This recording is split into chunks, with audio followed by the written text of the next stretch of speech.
Morning, Dr. Fideo. Did you have a good weekend? Apparently not. Hello, Millie. Is he in yet? Yep, he just gone through. But I wouldn't get talking to him. You might never get away. So you think we ought to be more like supermarkets, do you? Hello, Rufus. Did you hear how much they put in the annual retention fee up? Tell me about it. A dozen unelected pen pushers in Wimpole Street who give the impression they know fuck all about dentistry decide they ought to be paid 64% more, so they hold the whole bloody profession to ransom. They say they need more money due to the increased number of complaints against dentists they're having to deal with. And then what do? Spend $5,500 of our money putting a fucking ad in a paper encouraging even more people to complain. What we need is a proper union to represent us. BDA are bloody useless, just looking on making pathetic bleating noises. Then we could tell them where they could stuff their proposed fee rise. You seem a bit down this morning, Rufus. I think I've got every right to be a bit down, as you put it. While you've spent the weekend indulging in whatever foul depravity turns you on, I've been stuck here getting ready for our bloody CQC visit this week. But that's nothing to worry about. We're compliant in everything, aren't we? Yeah. But some tick-box Tina is bound to find some obscure piece of electrical equipment that nobody ever uses, hasn't got an up-to-date green sticker on it or something.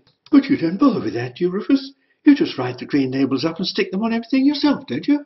Oh, it's not just that. It's all the other non-evidence-based HTM0105 drivel they keep shoving at us.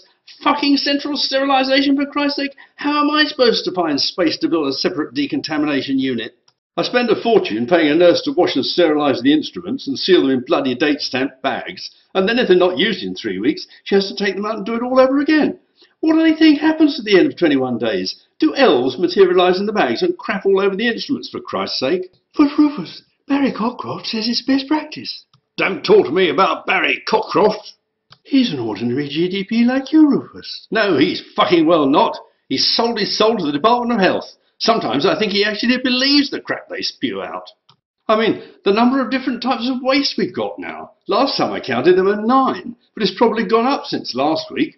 Not surprising the staff use guesswork when deciding which bag to put the bloody stuff in. When my wife is on heat, at home she just chucks her thingies in the bin with everything else. As soon as she crosses the threshold here, it suddenly becomes municipal offensive hygiene waste and has to go in special yellow bags with a black stripe. But guess what happens to them? They end up in landfill, the same as domestic waste. So her tampon from today still gets to meet up with its friends from yesterday. Now, on top of everything else, they're saying we need to ask patients how much they drink.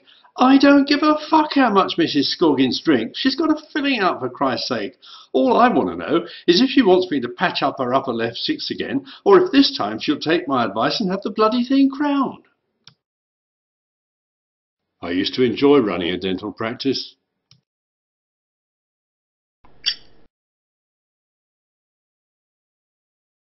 The patients would come in, have their treatment, go out to reception, give me lots of money, and bugger off. Now the staff spend all the morning filling in surgery commissioning forms and daily fire drill assessments, have their statutory hour for lunch, then spend the afternoon filling in disability access audits and surgery decommissioning forms. I'm not even supposed to have a cup of coffee in the surgery now. I really don't know why I bother anymore. Have you been following the coverage of the Tour de France, Rufus? Don't get me started on bloody cyclists.